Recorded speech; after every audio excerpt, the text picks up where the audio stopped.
Belind Këlliçën e kam në këtë lidhje. Belind, të falenderoj se di që je i ngarkuar dhe në lëvizje, po i përgjigje me një herë kërkesës. Të kuptojmë pak, çfarë është ky dokument, Belind? Atëherë, faleminderit Sonila ju që jeni mbasi vetëm emision deri tani që hidhni dritë mbi këtë skandal shumë të madh që prek sistemin ton bankar. Është një problem, siç unë e kam përshkruar, sistemik, nuk është thjesht një lidhje personash që kanë të bëjnë me vjedhjen e shtetasve europiane etj dhe nuk janë lidhje të rastishme, por këtu cënohet drejt për drejt siguria financiare dhe siguria e sistemit ton bankar, edhe i gjithë sistemi bankar. Dhe çuditërisht mjafton të shihni dhe portalet dhe mediat se ku bëhet prezent ky denoncim dhe kuptoni menjëherë sasinë e madhe të parave që janë hedhur, jo për të bërë reklam, por për të censuruar të vërtetën në raport me këtë bankë që është banka e parë digjitale e miratuar dhe licencuar nga Banka e Shqipërisë, dhe ndërkohë pyetjeve të mia, qoftë muajin e kaluar, zyrtarisht drejtuar Bankës së Shqipërisë, ende nuk i është përgjigjur guvernatori dhe banka, e ndërkohë shkresën e dytë që kam dërguar, sërish me pyetje, sërish nuk ka marrë përgjigje. Shkurtimisht, unë kam publikuar sot një dokument të Ministrisë së Brendshme të Gjermanisë, dokument zyrtar, dhe është dokument i Ministrisë Federale të Brendshme, i cili hedh dritë mbi personat që janë prapa kësaj banke. Pra, shtetasi Oliver Hemmer, që unë kam publikuar ditën e sotme, rezulton si një individ që përmes kompanisë ku ka qenë drejtor menaxher, kompania ka qenë, se i ka mbajtur shëndim për korrektesë, GRF Europe OU, që ka qenë një kompani e cila ka operuar për llogari të kompanisë famoze 4XPX në pronësi të shtetasit izraelit Gal Barak.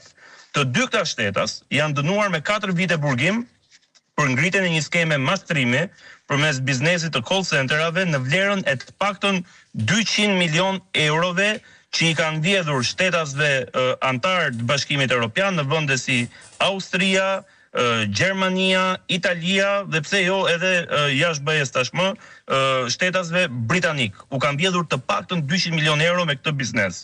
Tani, këto pyetje unë i kam drejtuar Bankës Shqipërisë, e kam drejtuar Bankës Shqipërisë që para një muaji apo pothuaj 6 javësh.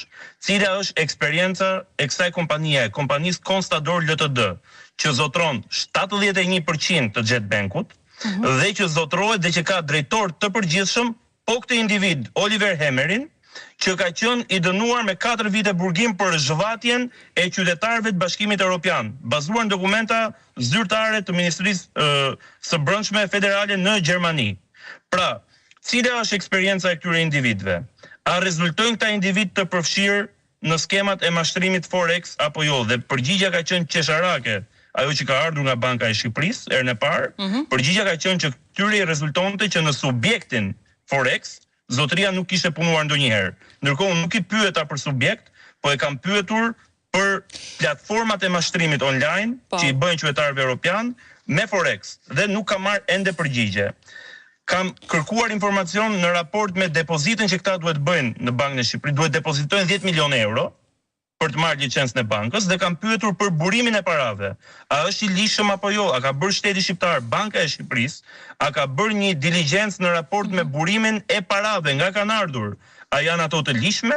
A janë para që kanë ardhur nga një aktivitet i palishëm? A janë para që kanë ardhur nga skema e call centerave apo nga kanë ardhur? Sepse kompania do duhet të depozitonte dhe një bilanc 3 vjeçar të saj. Dhe ndërkohë kompania është themeluar ishtazi. Nuk i ka bërë 3 vite në treg. Po. A kanë këta në sistemin bankar eksperiencë të mëparshme? Si mundet që filialin e parë në botë të vinë dhe të hapin në Shqipëri? A janë të regjistruar këta offshore? Dhe faktet tregojnë që Constador Ltd-ja, zotruesja e 71% aksioneve të Jetbankut, është një kompani e regjistruar në Kipro. Kështu që të gjitha këto pyetje së bashku me pyetje të tjera thellësisht teknike që kanë të bëjnë me zbatimin e rregullorisë së Shqipërisë në momentin që licencon një bankë, unë ja kam drejtuar sërish për një herë të dytë Bankës së Shqipërisë.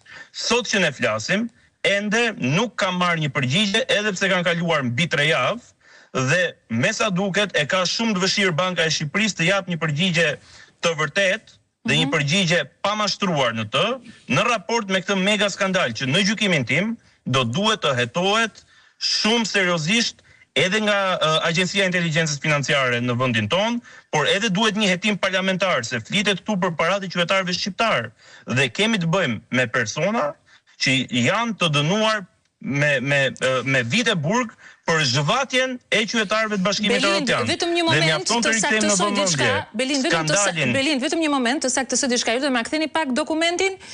Pra, gjithmonë bëhet fjalë në dokument, po, ky është dokumenti zyrtar nga Ministria e Brendshme e Gjermanisë, në të cilën jepet informacioni për shtetasin izraelit Gal Barak.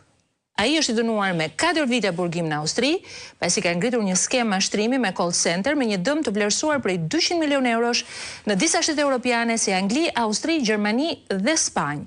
Ndërsa nga ana tjetër, Oliver Hemmer është drejtori menaxhues i kompanisë GRF Europe OU, e cila operonte për llogari të kompanisë 4XFX, e cila është në pronësi të këtij shtetasi izraelit. Pra shtetasi izraelit Gal Barak.